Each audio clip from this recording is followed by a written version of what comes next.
बिस्मिल्लाहिर्रहमानिर्रहीम। कैसे हैं आप लोग? सब ठीक है? मैं हूँ शाहिद महमूद और आप देख रहे हैं शाहिद व्लॉग्स। तो जनाब, हमारी सीरीज़ का आज 5वीं एपिसोड है जिसमें हम क्लियर कर रहे हैं यरूशलेम का, मस्जिद अक्सा का और सुल्तान सलाउद्दीन अय्यूबी की स्लीपी जंगों की डिटेल्स।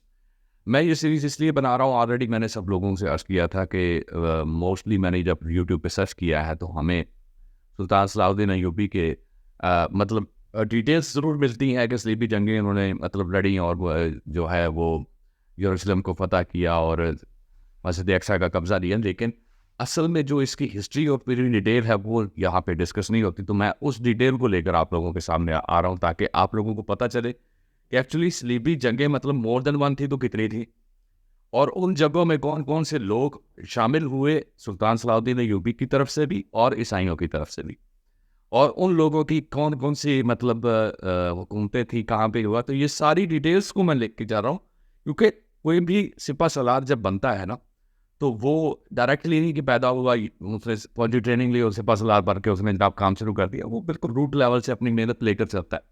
तो उस मेहनत को बहुत कम लोग डिस्कस करते हैं और हमारी जनरेशन को तो पता ही कोई नहीं है कि वो किन चक्कियों से पिस कर इस मुकाम तक पहुँचे। तो मैं वो डिटेल्स जो है ना वो आप लोगों के साथ शेयर करता हूँ। तो लास्ट टाइम मैंने जो बात ख़त्म की थी वो यहाँ पे की थी कि सुल्तान सलाउद्दीन अय्यूबी अपनी जंगी ट्रेनिंग जो है ना वो शुरू कर चुके थे और फौज में एज ए सिपाही भर्ती हो चुके थे। नूरुद्दीन महमूद जंगी के साथ इनका जो ताल्लुक है ना वो बड़ा करीबी था। वो इल्मी लिहाज से भी, और दूसरा ये है कि वो शुजात के हिसाब से भी एक बंदे को जब कोई शख्स पसंद आ जाता है तो डेफिनेटली वो उसका कुर्ब हासिल करने के लिए उसको अपने पास रखता है और उसको समझाता है। मतलब इनकी ट्रेनिंग इस हिसाब से शुरू हो गई। दूसरा एक बहुत बड़ा फैक्टर ये भी था कि यूसुफ सलाउद्दीन अय्यूबी, इनके जो वालिद थे ना वो बेसिकली सिपा सलार थे नूरुद्दीन महमूद जंगी की फौज के, और इनके जो चचा थे वो भी एज ए सिपा सलार ही, आप सेकंड इन कमांड कह सकते हैं। लेकिन वो भी उनकी तमाम फौज को चलाते थे, जो असदुद्दीन शेरको जिनका नाम था। अब ये जो असदुद्दीन शेरको थे ना, इन्होंने यूसुफ सलाउद्दीन अय्यूबी को अपने साथ अटैच कर लिया एज एन असिस्टेंट कि भाई तुम्हारी ट्रेनिंग मैं तुम्हारी जंग में करूंगा। तो फिर मैं आगे उसकी डिटेल्स बताता हूँ। ये था एक सिनेरियो जिससे वो गुजर के यहाँ तक पहुंचे। अच्छा जी, अब हुआ क्या कि जब ये मतलब ज़ाहिरी बात है, कुछ लोग ऐसे होते हैं कि जहाँ भी आप तरक्की कर रहे होते हैं ना तो वहाँ पे हासदीन की भी बहुत ज़्यादा रेशो होती है। वो हसद करने वाले ज़ाहिरी बात है सलाउद्दीन अय्यूबी के खिलाफ भी उठे। और आपको याद होगा कि पिछले 2 एपिसोड्स के पहले मैंने आपको बताया भी होगा कि वो इब्न मरकूम था जिसकी मैंने आपको डिटेल बताई थी कि उसने एक बड़ी साजिश की और एक लड़की को, अपने गुलाम लड़की को, उसने तुर्क नजात थी जो, उसको बहतान लगाने पर आमादा किया। और फिर सलाउद्दीन अय्यूबी का सारा वाक़या मैंने पहले बता चुका हूँ। अब हुआ क्या कि इब्न मरकूम तो फारिग हो गया। अब इब्न मरकूम को सज़ा भी मिल गई, उसको डिमोट भी कर दिया गया, ओहदे से माजूल भी कर दिया गया, इकाम ज़ैर शहरी की ज़िंदगी गुजारने लगा।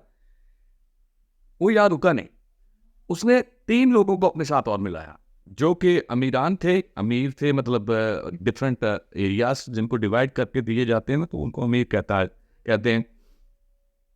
और ये वो लोग होते हैं जिसको आप कह सकते हैं कि मैनेजमेंट बॉडी है, मेन बोर्ड ऑफ डायरेक्टर्स के मेंबर थे नूरुद्दीन महमूद जंगी के दरबार में। तो उन 3 बंदों के नाम थे जनाब अमीर राशिद बिन अब्दुल्ला, उमैर बिन काद, फवाद बिन काद, और दूसरा था उमैर बिन मरवान।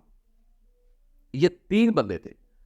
अब जो बेसिकली था ना, जो राशिद बिन अब्दुल्ला, इसने ये फवाद बिन काब की भी मैं आपको डिटेल आगे चल के बताऊंगा कि इसने भी एक बहुत बड़ा एक साजिश रची थी। तो इस मामले में मैं आपकी डिटेल सारी खोलूंगा।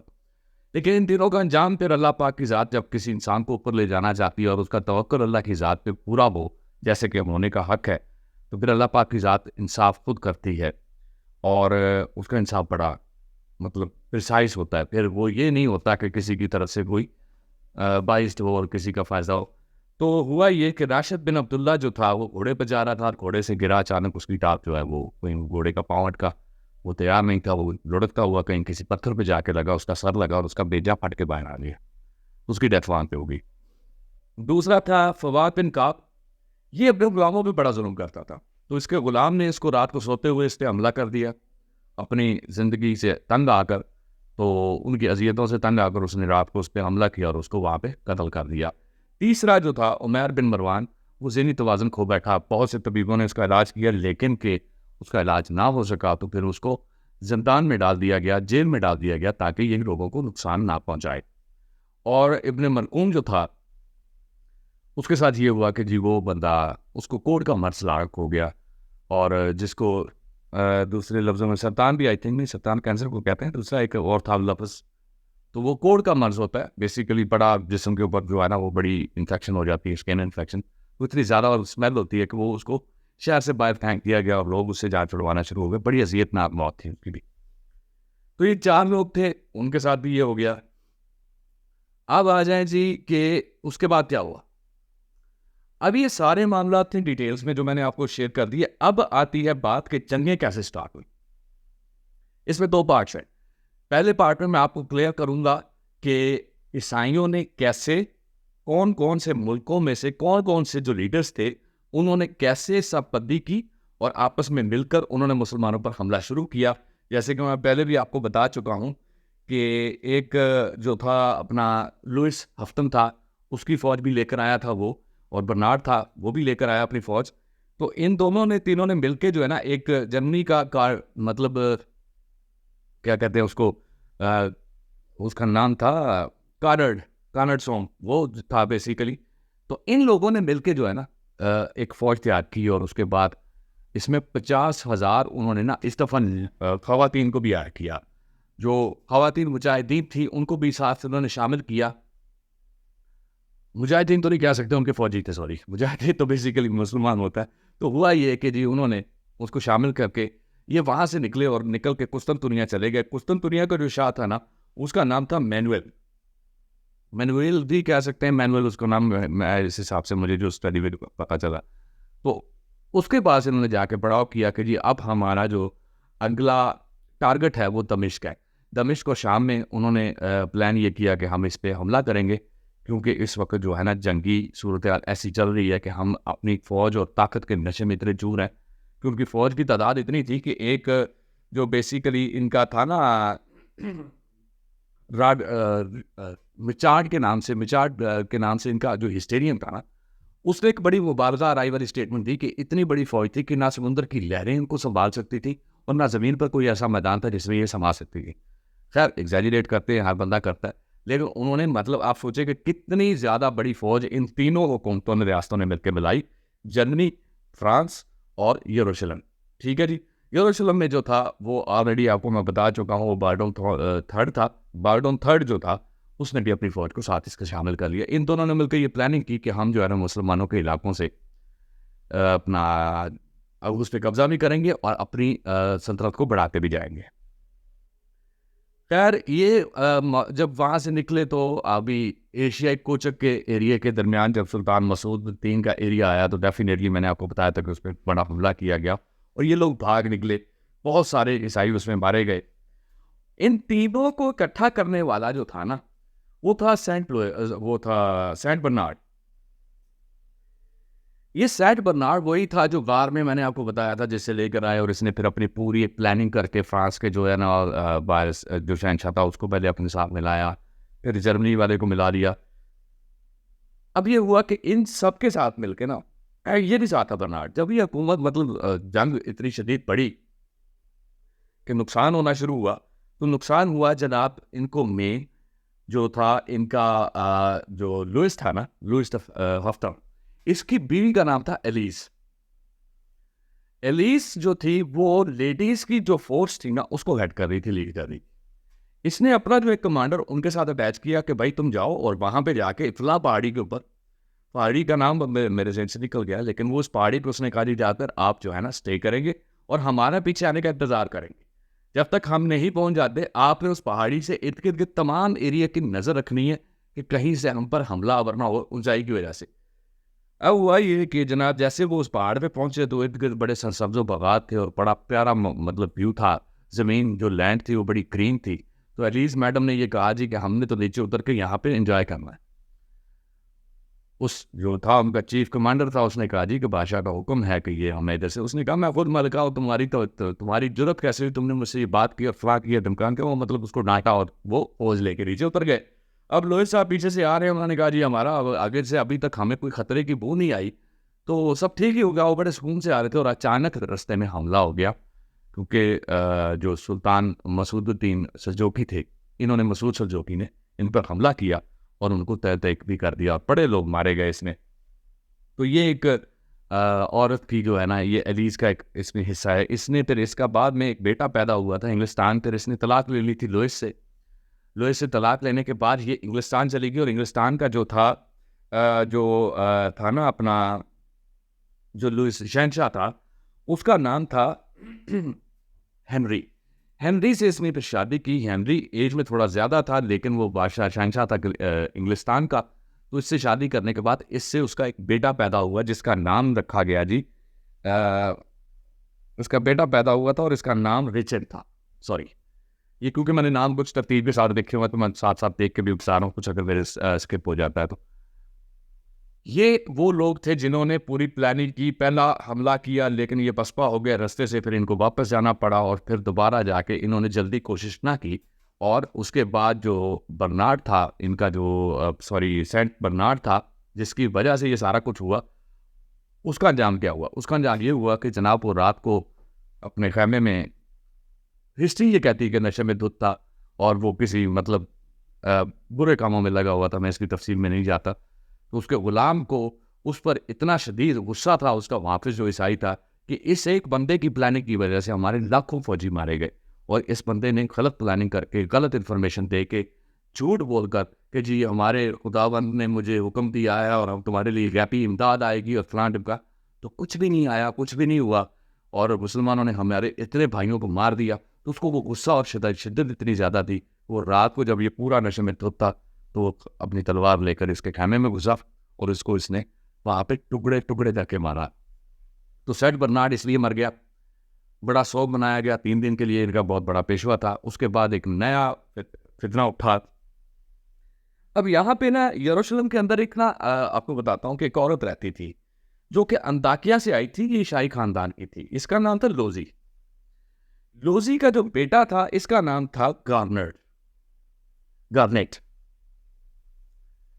लोजी अपने बेटे को, ये वाहिद औरत थी जो ये कहती थी कि गार्नेट तुमने मुसलमानों से अपना बदला लेना है, तुमने मुसलमानों को तय करना, यानी उनको सारी जिंदगी उसने अपने बच्चे को ब्रॉटअप किया और नफरत ही नफरत फैलाई उसके अंदर।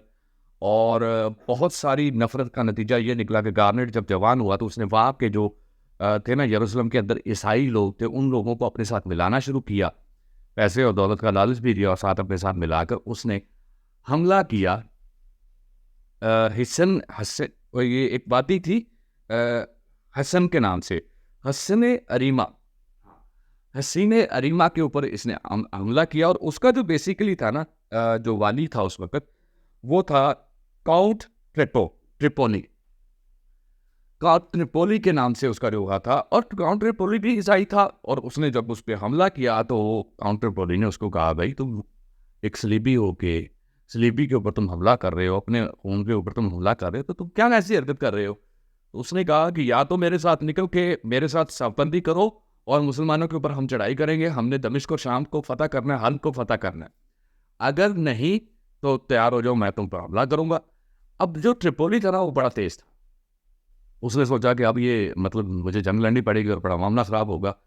उसने फौरन सुल्तान नूरुद्दीन महमूद जंगी को एक खत लिखा और उसमें कहा जी कि मेरे साथ ये मसला हो गया, अगर आप मेरा साथ देते हैं और मुझे बचाते हैं तो मैं आप लोगों के साथ जो है ना अपना as a guardian of this city या अपने इलाके के साथ मैं आप लोगों के साथ इलाक कर लूँगा, मैं आप लोगों के खिलाफ किसी भी साजिश का हिस्सा नहीं बनूंगा।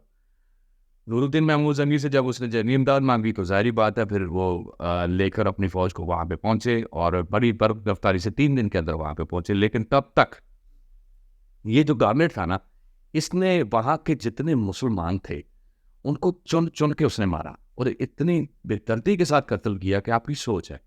यानी कि यरूशलेम के अंदर जितने भी मुसलमान कुछ रहते, सॉरी वो ये सीने अरीमा के अंदर जितने भी मुसलमान उस वहाँ पे रह रहे थे ना, एज ए माइनॉरिटी कहने या जैसे भी, उनके साथ बहुत जुल्म किया और इसने इतने लोगों का कत्ल किया कि आपने सोचोगी। अभी ये वो उस दीवार को तोड़ के अंदर दाखिल होकर लोगों को कत्लेआम करके ना, ये महल के पास पहुंच ही रहा था तो पीछे से नूरुद्दीन महमूद जंगी की फौज आ गई। जैसे ही वहाँ पे पहुंचे तो वो दरमियान में पिस गया। फौरन से पहले जब हमला शुरू हुआ तो जाहिर बात उन्होंने संभलने का मौका नहीं दिया और ये गारक वहाँ से भाग निकला। ईसाई काफ़ी जो फौजी थे उन्होंने हथियार डाल दिए, लेकिन ये गार्नेट वहाँ से बाहर निकला। अब नूरुद्दीन महमूद जंगी को जब हालात बताए गए तो उन्होंने कहा जी कि मुझे ये जिंदा और जावेद वापस चाहिए। लोजी वहाँ पे पकड़ी गई थी, इसकी वालदा भी इसके साथ थी, तो उसकी माँ जो लोजी थी उसको वहाँ पे अरेस्ट कर लिया गया। अब ये वहाँ से भागा, मतलब दरिया के किनारे भागता जा रहा था, तो इसके पीछे एक घुड़सवार चला और उसने उसके ऊपर हमला किया, उसको रोकने की कोशिश की, लेकिन वो नहीं रुका। तो उस घुड़सवार ने क्या किया कि इसके जो घोड़े की पिछली 2 टांगें थी उसने तलवार के एक वार से काट दी। जैसे घोड़े की टांगें कटी, ये नीचे गिरा और लुढ़कता हुआ दूर जा गिरा।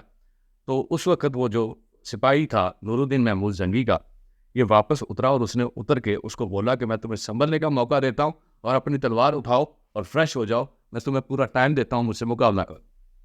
वो बड़ा हैरान था कि ये कैसा बंदा है जो मुझे अब दुश्मन होने के नाते मुझसे हमला करवा रहा है और बड़ा तैयारी दे रहा है। खैर वो उठा, उसने अपनी पूरी जोश के साथ जैसे भी हमला करने की कोशिश की, मुकाबला किया, लेकिन वो मुकाबले में बर्नार्ड जो गार्नेट का जो बाजू था, दायां बाजू, वो कट गया। जैसे ही वो कटा, उसने फिर उसको कहा कि मैं तुम्हें फिर टाइम देता हूँ, तुम फिर तसल्ली के साथ अपने आप को बेहतर करो और अपने आप को तैयार करके दोबारा हमला करो मुझ पर, मैं तुम्हें पूरा टाइम दूंगा। लेकिन उस वक्त उसने हथियार डाल दी। उसने कहा जी कि मैं आपसे नहीं लड़ सकता।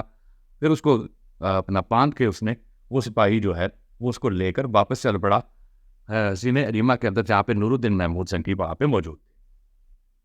नूरुद्दीन महमूद जंगी ने फौरन ऐलान जारी किया कि मुझे वो जिंदा चाहिए और उसको जल्द से भी है फौरन लेकर आओ। फौजी दस्ता भी तैयार होकर वहाँ से निकलने ही वाला था, तो उसको वो सिपाही जो था वो बांध कर लेकर आया। और वो सिपाही कोई और नहीं, सुल्तान सलाउद्दीन अय्यूबी थे, जिन्होंने पहली ऐसा मार्का 1-to-1 लड़ा था और उसमें उन्होंने उसको वहाँ पे बुलाई। उसके बाद जब उसको पेश किया गया और उसको पूछा गया कि हाँ भाई, तुमने इतने जुल्म किए, इतनी ज्यादती की, और अब तुम आगे तुम्हारे साथ क्या सलूक किया जाए, तो सुल्तान नूरुद्दीन महमूद जंगी ने कहा जी कि इसको सजाए मौत दे दी जाए। उन्होंने कहा जी सुल्तान, यहाँ पे सलाउद्दीन अय्यूबी ने मशवरा दिया कि अगर इसको सजाए मौत दे दी गई और इसका सर भी चौराहे में 4 दिन लटका भी दिया गया, तो लोग कुछ ऐसे में इसको भूल जाएंगे। मैं नहीं ये चाहता कि इसकी अजियत इतनी जल्दी खत्म हो। मैं ये चाहता हूँ कि इसको ज़िंदान में डाल दिया जाए और इनकी आंखों में सिलाई फेर दी जाए, ताकि ये उस पिछला जो था इनका जो कैदी था उसके साथ इसको बांधकर वहाँ पे रखा जाए, ताकि इसको इबरतनाक सज़ा ये रहती दुनिया तक लोगों के लिए निशानी बनकर रहे और वहाँ चीख के मरे। खैर उनको बड़ी तजवीज़ पसंद आई और उसके बाद उसको जो है ना वहाँ से भिजवा दिया गया सुल्तान सैफुद्दीन के पास, और वहाँ पे उसको दे दिया गया, अपना इनको ज़िंदान में डाल दिया गया। तो यहाँ की ये हिस्ट्री थी जनाब। ये एक वाक़या था जो कि हसीने अमरीमा के ऊपर था और उसके बाद ये ईसाइयों ने जो कि कारनामे सरअंजाम दिए। अब मैं आखिरी किस्से में आपको ये क्लियर करूँगा कि हलब में तो खैर वो थे ना, नूरुद्दीन महमूद जंगी अपना तख्त वहाँ पे था उनका। ये शाम में जो था, जो शाम का वादी था ना उस वक़्त, उसका नाम था मुइनुद्दीन। मुइनुद्दीन के बाद जब वो उसने क्या हरकतें की और उसके बाद वहाँ पे कैसे एक बगावत उठी जिसका सर कुचलने के लिए सुल्तान नूरुद्दीन महमूद जंगी को आना भी पड़ा। फिर यहाँ पे पहली अपॉइंटमेंट सुल्तान सलाउद्दीन अय्यूबी की हुई थी, जो जिसको ऑफिशियल अपॉइंटमेंट कहा जाती है, कि कोतवाली शहर इनको लगा दिया गया था। उसकी डिटेल इंशाल्लाह मैं नेक्स्ट वीडियो में आपके साथ शेयर करूँगा। आज की वीडियो में तेज तेज इसलिए बोल रहा हूँ क्योंकि लिटरेचर बहुत ज़्यादा, और अगर मैं स्लो बोलूँगा तो आपको मे बी आपका टाइम ज़्यादा लग जाए। तो अब तक के लिए इतना ही था। तो इंशाल्लाह नेक्स्ट वीडियो में मैं आप लोगों को क्लियर करूंगा कि वहाँ पे मामलात क्या हुए। तब तक के लिए अपना और इस चैनल का ख्याल रखिएगा और हमारी वीडियो को लाइक, शेयर और चैनल को सब्सक्राइब ज़रूर कीजिएगा। दुआ में याद रखिएगा। अल्लाह हाफिज़।